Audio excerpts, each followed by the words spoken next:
안녕하세요. 명랑하고 도도하고 냉철한 니체의 명철 철학입니다. 오늘은 1부에서 2부로 넘어와가지고 2장 행복의 섬에 대해서 하겠습니다. 행복의 섬에 대해서. 저번 시간에 그 창조하는 자의 길에 대해서 했는데요. 창조 그 내용하고 이 주제가 연관이 되어 있습니다. 연관이 되어 있고, 그 창조자의 길, 그것은 아주 중요합니다. 니체 초인을 다른 말로 이제 창조자, 창조하는 자라고 할 정도로 창조 그 주제는 대단히 중요하기 때문에 연이어서 하도록 하겠습니다. 저번 시간에는 그 창조자의 어떤 그 길에서 어떤 고난이라든가 고독, 또 뭐 그 어떤 방해 세력과의 어떤 그런 투쟁, 뭐 그런 이야기를 했거든요. 근데 오늘은 종교와의 전쟁입니다. 종교와의 어떤 투쟁에 대해서, 종교와의 어떤 전쟁을 치르지 않고 창조자가 살 길은 없습니다. 반드시 그 전투를 벌여야 하기 때문에 여기서 이제 더 치열한 전장으로 이제 왔다고 생각하면 되겠습니다. 그런데 이 내용은 처음에는 아주 시적으로 멋있는 문장으로 나갑니다. 그래서 앞에는 그냥 쭉 읽어 나가겠습니다. 낭독을 할 테니까 여러분들 감상을 한번 해보시기 바랍니다. 행복의 섬. 무화과 열매들이 나무에서 떨어진다. 잘 익어 달콤한 그 열매들은 떨어지면서 그 붉은 껍질을 터뜨린다. 나는 익은 무화과 열매들에게 부르닥치는 북풍이다. 한설 북풍이다. 벗들이여, 이러한 무화과 열매처럼 나의 가르침은 그대들에게 떨어진다. 이제 그 과즙과 달콤한 살을 먹도록 하라. 무르익은 가을, 하늘은 맑고 때는 오후다. 보라, 주인은 참으로 충만하다. 이러한 충만한 가운데서 아득한 바다를 바라본다는 것은 멋지지 않은가? 일찍이 사람들은 이 아득한 바다를 바라보면서 그것을 신이라고 말했다. 그러나 이제 나는 그들에게 초인이라고 말하려 한다. 가르치려 한다. 참 내용이 시적이죠. 그러니까 니체가 그 가르침을 이렇게 그 무화과 나무에서 열매가 떨어지듯이 그렇게 달콤한 것을 선사한다는 것입니다. 모든 세계는 주인은 충만으로 가득하다. 모든 것이 가득 차다. 충만하다. 이것을 바라보는 것으로 얼마나 아름다운가. 먼저 그런 내용이고, 이제 초인에 대해서 이제 이야기하고, 초인이 되기 위해서 이제 신 이야기가 나옵니다. 바다가 초인을 이처럼 이제 바다를 초인의 어떤 상징으로 봅니다. 봐봐, 망망대해 엄청나게 큰 바다는 품이 늘어죠. 그러니까 모든 것을 다 받아들일 수 있는 그런 초인하고 또 이리 묘하게 통합니다. 그 이제 본론으로 들어가면은 신 얘기가 나오죠. 이제 신이란 하나의 억측에 불과하다. 이제 신하고 선전 포교를 합니다. 억측, 억지, 엉터리, 멍터리다 그런 말이죠. 신과의 이제 일전을 벌이기 시작합니다. 그러나 나는 그대들의 억측이 그대들의 창조적 의지보다 앞서지 않기를 바란다. 뭔 소리죠? 창조적 의지보다. 그러니까 억측이라고 하는 것은 불가피하다 하더라도 사람들의 그 창조적 의지를 갖다가 억누를 정도가 되면 안 되는, 창조적 의지가 더 앞서야 한다는 것입니다. 그대들은 하나의 신을 창조할 수 있는가? 하나의 신을 창조할 수 있는가? 그렇지 않다면 제발 모든 신들에 대해서 침묵하라. 하지만 그대들은 초인을 창조할 수는 있으리라. 신을 창조할 수 있는가? 신을 창조해야죠. 신을 죽였다고 그러면 신을 다시 창조해야죠. 신이 없는 세상, 도 뭐 좋지만은, 그 신이 좋은 것이라면은, 인간이 신이 될 수 있는 방법도 있고, 여러 길이 있는데 그걸 버릴 수는 없죠. 그러나 그렇지 않다면, 창조하지 못한다 하면은, 할 수 없다면은, 침묵하라, 이제 그런 얘기입니다. 하지만, 그렇다 해도 그대들은 초인을 창조할 수는 있다. 초인을 창조하라. 형제들이 그대들 자신은 아마도 초인을 창조하지 못할 수도 있으리라. 초인이 될 수도 되지 못할 수도 있다 이 말이죠. 그럼 뭔 얘기 나오겠죠? 그대들은 자신을 초인의 아버지나 선조로 바꿀 수는 있으리라. 그리고 이것이 그대들의 최고의 창조이라. 그러니까 니체는 우리에게 엄청난 과제를, 초인이라고 하는 그런 어떤 사상, 초인 세계, 초인이 따라 뭐 엄청난 그런 어떤 과업을 우리에게 안겨주고, 그것이 좀 벅차다고 한다면은 차선책을 여기서 제시하는 것입니다. 초인이 될 수 없다면 차선책으로서, 그 전에 그 장에서도 이야기했는데, 초인 될 수 없다면 초인을 낳으라는 겁니다. 초인의 아버지가 되라. 이면은 자식을 낳아서 초인을 낳을 수는 없죠. 자식을 낳아 가지고 그 자식을 초인을 만들라는 거죠. 아버지가 될 수 없던 할아버지, 선조, 할아버지라도 되라는 겁니다. 할아버지로 바꿀 수 있으려, 이 말이 그 말이죠. 그러니까 초인을 너희들이 당장 될 수 없다면은, 초인 세상을 만날 수 없다면은 자식 때라도 그렇게 하게 하라 이 말이죠. 그러니까 자식을 대해서 교육을 잘 시켜야 되겠죠. 자식을 낳는다고 해서 그것만으로 초인이 탄생되는 아니니까 자식을 교육과 훈련을 잘 시켜가지고 그런 후대에는 그렇게 하라는 겁니다. 이것이 그대들의 최고의 창조다. 이 행위도 최고의 창조 행위라는 겁니다. 그러니까 직접 초인이 되지 못한다, 당장의 초인 세상을 이루지 못한다 하더라도 후대에 그런 기약을 하고 그런 희망을 안겨주는 것으로서 최고의 창조 행위라는 것입니다. 근데 이제 요 구절을 보면 생각나는 것이 있습니다. 그 이육사라는 일제기의 그 암흑기에 그 독립투사로서 이제 그 감옥에서 옥사한 분이 계십니다. 그 이육사 그 시에, 광야라는 시에 보면은 이 초인 얘기가 나옵니다. 그 이육사 시인이 이미 뭐 그 일제시대 그 오래 전에 한 100년 정도 됐을, 100년 정도 되었는데 그때 이미 초인 이 니체의 책을 읽었던 것 같아요. 그 보면 내용을 보면은 아주 구체적인 내용들이 연관되어 있습니다. 그 뭐 시를 읊어보면은 까마득한 날에 뭐 하늘이 처음 열리고 오래 쭉 나가다가 뭐 매화 향기 홀로 오득하니 내 여기에 가난한 노래의 시를 부르라. 그리고 다시 천고의 뒤에 백마 타고 가는 초인이 있어 이 광야에서 목놓아 부르게 하리라. 뭐 그런 내용이죠. 그러니까 요 천고의 뒤를 이미 그때 얘기하는 겁니다. 그러니까 요걸 읽었다는 것이죠. 요걸 읽어보고 니체도 이제 요렇게 할아버지 때 선조까지 생각하니까 뭐 한 100년 이상 이렇게 길게 니체도 생각했던 거죠. 그러니까 요런 걸 보고 아마도 그 육사 시인이 천고의 뒤에 그런 말을, 당장의 어떤 그 해방과 독립을 성공하지는 못한다 하더라도 천고의 뒤에 뭐 이렇게까지 길게 보고 그렇게 이제 투쟁을 했다는 겁니다. 참 대단한 거죠, 그게. 독립이 거의 뭐 기약 없는 그런 까마득한 그런 어떤 시대에 많은 사람들이 그래서 변제를 하고 그랬지만은 그 올고던 투사들은 그 멀리 내다보고 뭐 100년, 200년 뭐 아니라 천년 후까지 내다보고 그렇게 이제 초인의 씨를 뿌린 겁니다. 가난한 노래의 씨를 뿌렸냐, 그 초인의 씨를 뿌린 거죠. 니체도 이제 그런 얘기를 좀 하는 겁니다. 초인의 씨라도 뿌려 놓으라 얘기죠. 당장 못 되면은. 참 이걸 봤는지 안 봤는지, 그때 당시에는 일제 시대는 이런 책이, 일제 책이 번역도 되지 않았을 텐데 일본 번역서나 이런 걸로 아마 봤으니까는 그런 구체적인 얘기를 한 것 같습니다. 하여튼 그 초인 얘기를 일제 시대의 그 생각들이 이미 했다는 것은 참 우리에게 많은 자극이 된다고 하겠습니다. 다시 신이란 하나의 억측에 불과하다. 그러므로 나는 그대들의 억측이 생각의 가능성이라는 범주 내에서 머물기를 바란다. 계속 이제 억측이라는 얘기 나오죠. 이제 억측이라는 거는 뭐 엉터리 주장, 예측, 억지 그런 얘기니까 말도 안 되는 그런 얘기죠.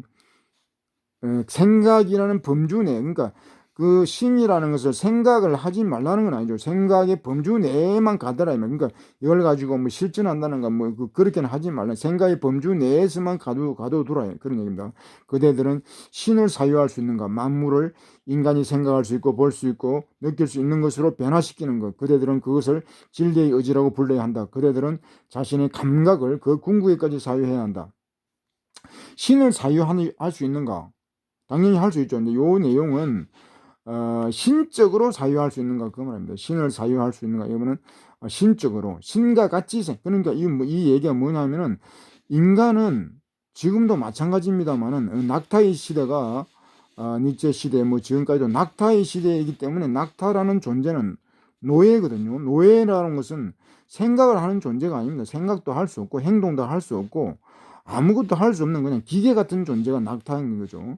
노예도 마찬가지. 그러니까 인간은 니체 시대까지라도 생각이라든가 뭐 본다든가 뭐 느낀다든가 이런 것이 불가능했던 것입니다. 왜냐하면 생각하고 볼 수 있고 이런 건 다 신만이 할 수 있고 종교만이 할 수 있고 생각을 인간에게 세뇌 주인만 했기 때문에 인간은 생각하는 존재가 아니었던 것이죠. 그러니까 그런데 이제는 신적으로 인간이 신을 지금 억측이라고 이렇게 했으니까, 신을 부정하니까 이제야말로 인간은 생각할 수 있는 시대가 왔다 이 말이죠. 그래서 만물을 인간이 생각할 수 있고 인간이 볼 수 있고 인간이 느낄 수 있는 것으로 변화시키고 만물을 그래서 인간이 생각대로 변화를 시켜야 된다는 것입니다. 창조한다는 것이죠. 요런 이야기를 이제 이해가 돼야 됩니다. 이제 그 인간의 역사에서 우리는 뭐 인간의 이성적 존재라 그래가지고 당연히 뭐 수천 년 전부터 인간이 생각을 한 것으로 이렇게 아는 사람들이 상당히 많은데 대부분 그럴 것입니다. 근데 인간이 생각하는 존재가 아니었습니다. 역사적으로 인간이 생각을 한다 이런 것은 근대의 일입니다. 근대 프랑스 혁명 이후에나 이제 인간이 생각을 하게 됐지 그 전에는 그냥 기계처럼 그렇게 살아온 것입니다. 생각을 한 게 아니고 그냥 세뇌당 주입당한 대로 생각 당하면서 살아왔지 생각을 한 게 능동적으로 생각하고 그런 게 창조적으로 뭐 창의적인 생각을 하고 그런 게 아니었다는 거죠. 인간은 기계처럼 그냥 맹목적 어지 그러죠. 인간은 맹목적인 어떤 그렇게 살아온 역사였다는 것입니다. 그러니까 인간의 역사가 그래서 아니라는 것이고 그래서 프랑스 혁명으로부터 해서 이제 인간의 탄생이라고 하는 것 최초로 인간의 시대가 열렸다. 그 전에는 문명 야만의 시대, 뭐 노예의 시대, 뭐 비인간의 시대 그런 것이었는데 이제 그때부터는 인간의 시대가 열렸다는 것입니다. 그러니까 생각하고 볼 수 있고 우리는 당연히 생각하고 볼 수 있다고 하지만은 정말로 생각하느냐, 정말로 보고 있느냐, 능동적으로 주체적으로 보고 있느냐, 노예적으로 그냥 보이는 것만 보느냐. 대부분 사람들은 보이는 것만 보죠. 뭐 보려고 하지 않습니다. 들리는 것만 듣고 그러지. 안 들리는 걸 듣고 안 보이는 걸 봐야 그게 보이는 거죠. 보이는 것은 그것은 진리가 진실이 아니고 진리는 보이지 않는 것입니다. 그 뭐 어린 왕자 책에도 그런 말이 나오죠. 중요한 것은 눈에 보이지 않는다 뭐 그런 거거든요. 보이지 않고 느낄 수 없는 것을 느끼고 그렇게 해야 그걸 느끼는 것입니다. 생각할 수 없는 것을 생각할 수 있어야 되죠. 우리가 생각하는 것은 그냥 기계적으로 그런 것은 생각이라고 할 수 없는 것입니다. 그래서 이제야말로 신적으로 주체적으로 생각을 해야 된다 이 말이죠. 그럴 때 창조가 나오는 거니까 지금 여기서 이제 종교 비판을 하는 이유가 종교와의 전투를 하는 이유가 창조를 하기 위해서는 이런 것들을 알고 이런 것들을 이제 정리를 해야 된다는 얘기죠. 우리가 생각을 한다, 창조를 한다 말로만 해가지고 그게 새로운 것이 창조가 되는 것이 아니죠. 우리의 지금 뭐 생각의 구조라든가 인식의 구조라든가 이런 게 무슨 문제가 있는가 이런 것을 알고 다 이제 갈아엎어야죠. 우리의 생각, 두뇌를 완전히 두뇌 혁명을 해야만이 창조라는 것이 가능합니다. 그러니까 창조의 어떤 기본 전제는 신을 갖다가 부정해야 된다는. 그리고 이제 또 신이 부정된다고 해서 또 끝나는 것도 아니죠. 이제 신을 계승한 게 또 있습니다. 신의 어떤 능력을 그대로 본받아 가지고 그대로 이제 계승한 것이 국가, 뭐 자본 이런 게 다 또 있습니다. 국가는 도덕과 법률로서 또 이제 신의 역할을 지금 대신 대행하고 있습니다. 신은 뭐 아직도 죽지도 않았지만은 국가라고 하는 것이 더 신보다 더 막강한 힘을 지금 행사하면서 인간을 지배하고 있는 것입니다. 그래서 우리는 지금 국가에 또 지배가 있기 때문에 또 생각을 마음대로 할 수 없는 그런 처지에 있는 것입니다. 아주 뭐 비참한 지경이라고 해야 되겠죠. 그리고 그대들이 세계라고 부르는 그것은 우선 그대들에 의해 창조되어야 한다. 이 세계는 그대들의 이성, 그대들의 심상, 그대들의 의지, 그대들의 사랑 안에서 만든 또 이제 아까 인간이 보고 인간 했는데 또 이제 그대들이라고 이제 이렇게 이야기하죠. 이제 이제 인간들이 세계를 창조해야 된다. 그것은 뭐 신이 아니라 이제 인간이 새롭게 구성해야 된다는 것입니다. 세계를 창조한다는 것은 새롭게 구성해야 된다는 것입니다. 이 세계라고 하는 것은 신에 의해서 구성된 것이 구성되고 뭐 이렇게 모든 것이 그 가치가 매겨지고 그렇게 되는데 이제는 인간이 눈으로 세계를 갖다가 재고 평가하고 가치를 설정하고 그렇게 하라는 겁니다. 인간의 모든 능력들을 동원해서 뭐 사랑, 이성, 심상, 뭐 의지 이런 걸 다 동원해서 하라는 겁니다. 심상이라는 것은 이게 뭐 이제 표상 뭐 이런 재현 능력 뭐 그런 의미거든요. 심상이라는 말은 이제 재현 능력, 표상력 그런 겁니다. 여기서 지금 계속 의지 이런 능력에 관한 이야기니까 심상 그냥 이미지 그런 정도가 아니죠. 재현 능력 그런 걸 발휘해서 세계를 새롭게 만들어야 된다는 것입니다. 세계라는 것은 뭐 고정되어 있는 것이 아니고 인간이 만들어 나가는 것입니다. 인간이 구성해 나간다 이 말이죠.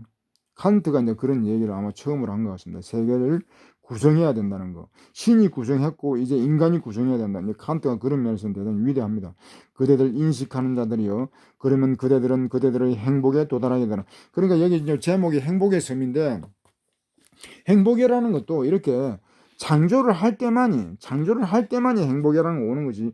이런 노예적 상태 또는 이런 종교의 지배하에서 이렇게 신음하면서 그런 상황에서 창조라고 하는 것은 그거는 다 흠한 거죠. 창조가 아니죠. 그러니까 노예에서 해방이 되고 신으로부터 종교로부터 해방이 되어서 그래서 이제 창조를 할 때 진정한 행복이 있는 것입니다. 그러니까 행복 창조라고 하는 것도 노예적인 어떤 그런 상태에서의 창조도 있을 수 있는데, 뭐 그건 진정한 창조는 아니지만 하여튼 그런 것을 가지고 행복이라고 하면 안 되고, 신이 없는 그런 어떤 지배자, 포갑자가 없는 그런 상태에서의 어떤 능동적인 창조, 낙타 같은 그런 수동적인 어떤 행위로서의 창조가 아니라 능동적인 창조를 할 때 이제 행복도 따라온다는 것입니다. 그러니까 행복이라는 어떤 조건, 우리는 행복이라고 하는 것은 뭐 그냥 피상적으로 이렇게 생각하기 쉬운데, 행복이라는 그 조건은 반드시 이런 창조성이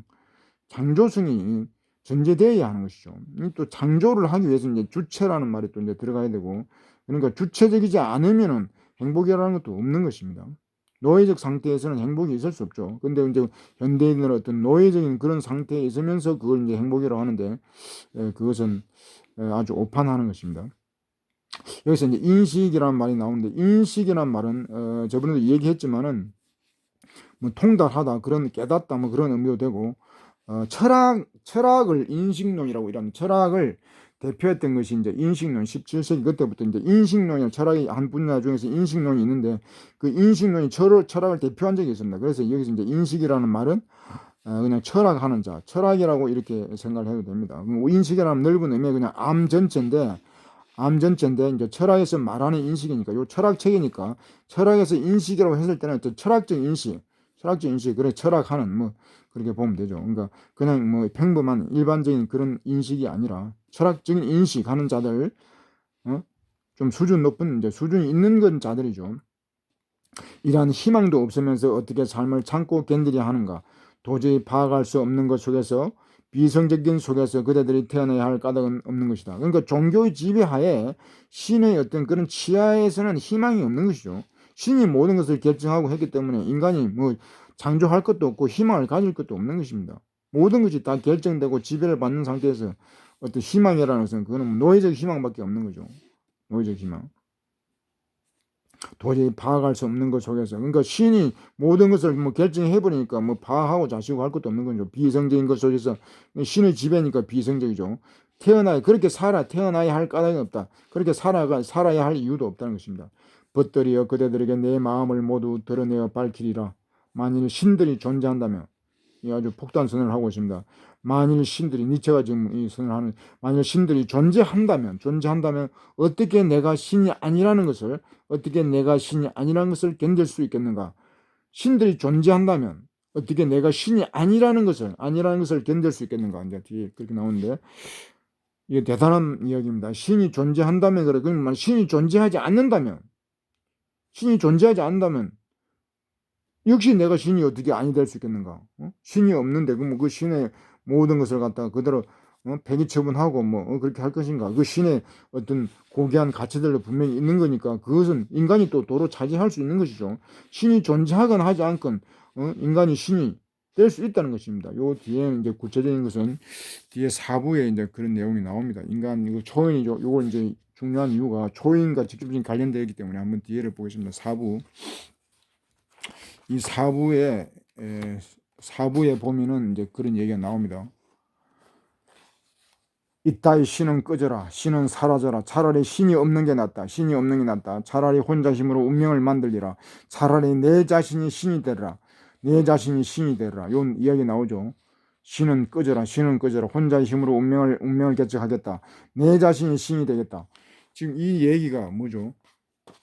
지금 이 얘기를 우리가 알아야 되는 이유가, 그 초인을 이야기할 때 과연 초인이 뭔가 이런 거 사람들이 궁금증을 많이 가지고 있는데, 그 초인의 어떤 최고치를 지금 이야기하는 것입니다. 초인의 최고치, 초인의 어떤, 니체는 초인에 대해서 구체적으로 정의하지는 않습니다. 어떤 그 초인의 어떤 개념의 틀을 틀을 결정해 놓지 규정해 놓지는 않고 있습니다. 그렇지만은 초인의 어떤 최소치와 최대치 어떤 그런 범위에 대해서는 이야기를 하고 있는 것입니다. 여기서 이제 신의 최대치라고 아주 초인의 최대치가 바로 신이 되는 것입니다. 신이. 여기서 뭐 신이 어떤 그렇다고 해서 신이 뭐 어떤 그런 종교적인 신은 아니고 하여튼 인간이 생각할 수 있는 이상적으로 어떤 지향할 수 있는 최대치로 이제 신과 같은 완전한 존재, 완전자로서의 어떤 그런 것을 니체는 이제 상정을 하고 있는 것이죠. 그러니까 신의 초인의 최대치, 최고치는 신과 같은 것이다. 그러니까 여기 여러분들이 여기 이제 여러분 놀라지 말아야 할 이유가 이런 얘기는 뭐 니체가 처음 하는 얘기 아니고 불교에서도 이미 그런 얘기를 했기 때문에 이 1600년 전에 불교에서 누구나 이제 신이 돼 성부라는 것이 다 신이 된다는 그런 거거든. 물론 신의 성격이 뭐 기독교적 그런 뭐 서양의 신하고 조금 다릅니다만 하여튼 신인 것은 확실합니다. 불교에서도 누구나 수행을 하면 신이 될 수 있다, 성불할 수 있다. 그런 이야기를 했기 때문에 니체도 이제 그런 것도 영향을 받아가지고 그런 주장을 하는 거니까 인간이 신이 된다고 해서 신을 지향한다고 해서 그게 문제될 것은 없는 것입니다. 그런데 하여튼 여러분들이 이제 초인이 뭔가 했을 때는 그 최대치는 물론 딱 이렇게 니체가 뭐 결정적인 선언을 한 것은 아닙니다만은 최대치는 인간의 신의 어떤 그런 최고 목표까지 궁극의 목표까지 도달해야 되는 것이 아닌가 이제 그렇게 이야기를 주장을 하는 것입니다.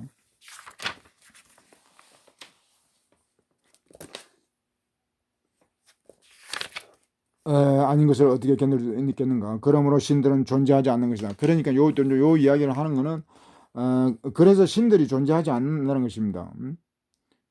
그래서 신들이 존재하는 어떤 반증이 되는 것이죠. 신들이 존재하지 않는다는 거. 내가 이러한 결론을 내렸음이 분명하지만 이제는 이 결론이 나를 끌고 간다. 그렇게 요렇게 이제 신을 부정하고 나면은 이제 다른 인생이 펼쳐지는 거. 이 결론이 나를 끌고 간다. 다른 인생을 이제 살게 된다는 것이죠. 신이란 하나님의 억측에 불과하다. 하지만 이러한 억측의 그 모든 고통을 마시고도 죽지 않을 자가 있을 것인가. 그러니까 신의 지배하에 그렇게 살아가는 인간은 죽음도 면치 못한다는 것입니다. 죽음의 문턱에까지 다다를 수밖에 없는. 그러니까 신이 존재함으로써 인간은 그냥 죽음이라는 것이죠. 뒤에 또 밑에 나옵니다만 하여튼 종교라는 것은 인간을 갖다가 이제 말살하는 인간 적대적인 삶을 죽이는 그런 것이라고 니체는 계속 강조를 하는 것입니다. 종교의 어떤 그런 치하에서는 인간은 인간답게 살 수 없다는 것입니다. 국가 이런 것도 마찬가지죠. 국가 자본, 이제는 국가와 자본에 대해서도 아주 무지막지한 비판을 하는데 종교와 하나도 다른 게 없고 오히려 종교보다 더 악랄해졌다고 이렇게 이야기합니다. 국가와 자본이 신의 역할을 하면서 인간을 더 이제 죽이고 있는 거죠. 죽지 않을 자가 있을 것인가. 창조하는 자로부터 그 믿음이라기보다 이제 신념, 창조하는 자로부터 어떤 그 강인한 신념을 독수로부터 높은 하늘에서 나는 재주를 빼앗으란 말인가. 그러니까 이 종교라고 하는 것은 인간이 창조하는 그런 삶을 박탈했고 그러니까 이제 비유적으로 독수리가 하늘을 나는 것도 못하게 했을 만큼 못하게 하늘을 나는 것 재주를 빼앗다 이 말이죠. 그러니까 하늘을 날지 못하게 하는 것처럼 인간을 그렇게 이제 죽였다 이 말이죠. 인간이 창조성을 말살했다는 것은 그것은 죽음이죠. 창조 없는 인간이 생각도 하지 못하고 이제 살았다고 아까 얘기했는데 생각도 못한 인간이기 때문에 창조는 뭐 말할 것도 없는 거죠. 창조라는 것은 상상도 할 수 없는 거죠. 이 창조야말로 이 말 자체가 원래 종교적인 어떤 그런 기원을 가진 말이기 때문에 뭐 정확히는 모르겠습니다. 하여튼 창조이란 말을 종교가 독점해 온 건 사실입니다. 고대 중세 뭐 이럴 때는 이 창조라는 말을 인간에게는 적용할 수 없다고 봅니다. 독수리가 날지 못하면 그건 독수리가 아니죠. 인간이 인간답게 창조 행위를 못하는 것도 바로 인간이 아니라는 겁니다. 이게 생각도 못했지만 창조는 더더구나 생각만 해도 문제가 되는데 창조까지 이제 못했기 때문에 이거를 이제 인간의 시대가 얼마나 비참했는가를 우리는 이제 생각할 수 있어야 되겠습니다. 신은 고든 것을 올곧은 것을 구부러지게 하고 서 있는 모든 것을 비틀거리게 하는 것이다. 사상이라기보다도 이제 사상이라는 말은 좀 긍정적으로 써야 할 그런 중요한 말인데 여기서는 관념 정도로 해야 되겠습니다. 관념. 그러니까 신이라고 하는 것은 좋은 것을 바른 것을 갖다가 비뚤어지게 하고 서 있는 것을 꿇어앉히고 비틀거리게 한다 하는 그런 것이라는 겁니다. 관념이라는 거죠. 무슨 말이냐고, 무슨 말에 시간은 사라져버려야 하고 모든 지나가는 것은 흑상이어야 한단 말인가. 그러니까 종교라는 것은 시간을 죽이고 지나가는 것은 허상, 삶을 다 허무한 것으로 만들어본다는 거예요.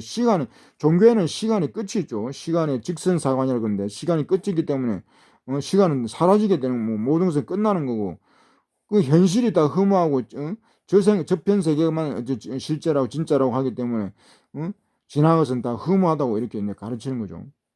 근데 니체 같은 경우에는 이제 시간사관이, 그래서 이제 여기서 이제 영혼회귀, 로 하면 이제 순환사관, 곡선사관, 그렇게 되는 거죠. 그러니까 이 기독교적 그 시간관은 직선사관이기 때문에 종말이 있다는 겁니다. 종말. 종말이라는 것을 이제 이야기하는 그건 니체가 볼 때는 아니다 이 말이죠. 시간은 끝이 없다, 무한하다, 계속 돌고 돈다, 그런 것입니다. 동양의 시간관도 종말론이 그런 게 없습니다. 동양도 계속 반복 순환하고 영원히 도는 그런 거죠. 그러니까 니체의 영혼행위나 동양의 어떤 그런 윤회 사상하고도 이제 일치하는 같은 점이 많이 있습니다. 이런 것을 생각하면 온몸은 소용돌이치고 어지럽고 위장 구역질을 일으킨다. 종교가 지배하는 요런 것을 생각하면은 온몸이 그냥 소름이 끼치는 거죠. 어지럽고 구역질하고 참으로 이러한 일을 억제하는, 이런 종교화에 살면서 이런 아무런 반응이 없는 거, 이게 정말 문제죠. 소용돌이 치고 어지럼증 일고 구역질이 나고 구토를 하고, 니체 이제 구토 이런 얘기도 많이 합니다만은, 그 사르트르의 그 소설 중에 그 유명한 소설이 구토라는 그런 소설 제목을 가진 소설도 있습니다. 그 철학적 소설인데, 그것도 니체에 좀 영향을 받은 것 같습니다. 하여튼 현대 철학자들, 예술가들, 문학자들 이런 사람들 중에 니체 영향을 안 받은 사람이 거의 없습니다. 우리 사회에서 니체를 갖다가 아주 부정적으로 그 곡해해서 이해하는 사람도 많지만, 하여튼 서구에서는 니체가 거의 100년을 어떤 학문계를 갖다가 지배했다라고 할 수 있을 정도로 엄청난 그런 영향력을 행사했습니다. 지금도 물론 마찬가지입니다. 그래서 니체를 모르고는 현대 학문을 정말 하기가 어렵지 않나, 이제 그런 생각도 됩니다. 현기증이라고 이름을 붙인다. 하나인 것, 완전 무결한 것, 움직이지 않는 것, 충만한 것, 변하지 않는 것에 대한 이 모든 가르침, 이제 이런 게 종교적 가르침이, 이것을 나는 사악하고 인간 적대적인 것이라고 부른다. 이게 또 뭔 소리죠? 이게 다 좋은 말인데, 이것이 움직이지 않는 거, 완전 무결한 거, 충만한 거, 이게 나쁜 말이 하나도 없죠. 근데 요런 것들 이제 종교적인 가르침인데, 요런 것들이 인간의 적대적이다, 인간의 삶을 황폐화시키고 사악한 것이라는 것입니다. 그럼 왜 그런가? 이제 왜 니체는 이제 이렇게 이제 이야기를 하는가? 이런 좋은 말을 왜 이렇게 쓰는가? 이제 그에 대해서 좀 생각하기 위해서 제가 준비를 하나 했습니다.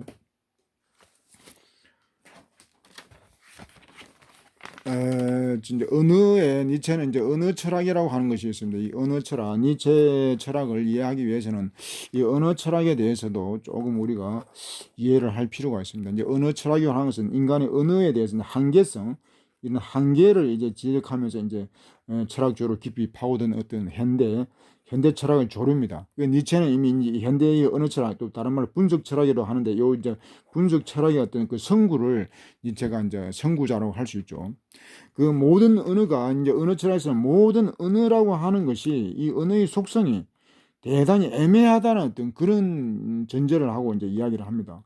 그럼 이제 우리가 한번 예를 들어서 이제 준비한 걸 보면은, 이 나무라는 이제 실제가 있습니다. 나무라는 실제가 있는데, 요것을 이제 언어로 이렇게 표현하면 나무 이렇게 한자 영어 이렇게 이제 표현을 합니다. 그런데 사람들은 이런 실제하고 언어하고 이것을 동일시하는 경향이 상당히 많습니다. 대부분 아마 그렇게 할 겁니다. 나무라고 그러면 당연히 나무지, 이것이 어떻게 다른가, 이렇게 이제 다르게 생각한다는 자체를 좀 이상하게 생각할 수 있는데, 하여튼 언어 철학은 이것이 다르다는 것입니다. 이것이 완전히 다를 수도 있다는 것입니다. 나무라는 이 언어하고 실제하고는 완전히 다를 수 있다는 것입니다. 잘해야 50% 정도. 그러니까 완전히 다를 수 있다 그러면 이거는 큰 문제죠. 니체는 그런 얘기를 이미 하는 것입니다. 그러니까 어떤 언어든지 됐든지 간에 그 언어는 개념, 나무 이런 개념은 실제를 갖다가 그대로 반영하지 않고, 그대로 나타나지 않고 왜곡하거나 아주 다른 것으로 이렇게 표현을 한다는 것이죠. 그러니까 이게 큰 문제죠. 이렇게 되면은.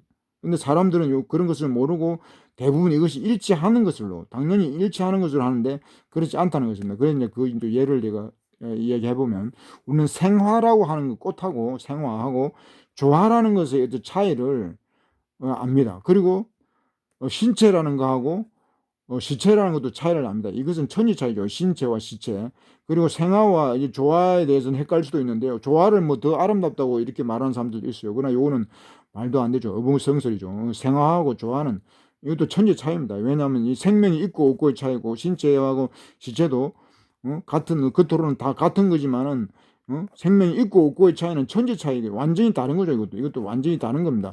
마찬가지로 은어하고 실물하고도 이게 완전히 다를 수 있다는 겁니다. 이게 완전히 다를 수 있다는 거. 그러니까 잘해야 50% 정도밖에 안 되는 거죠. 그러니까 이 언어로서 뭘 표현한다는 것은 사실을 다 왜곡하는 것이고, 오히려 정반대로 얘기할 수도 있다는 겁니다. 그래서 니체는 이제 요걸 이제 박제라는 개념을 씁니다. 니체는 언어는 실물을 박제화하는 것이다. 다시 말해서 어떤 동물을 이렇게 죽여서 이게 박제하면은 그는 생명을 죽여서 겉으로 모양은 같지만은 완전히 다른 거죠. 요 생화 조화처럼.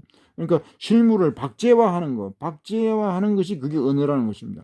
박제의 도구라는 거죠. 그러니까 박제화하는 거. 그러니까 이게 문제가 많은 거죠.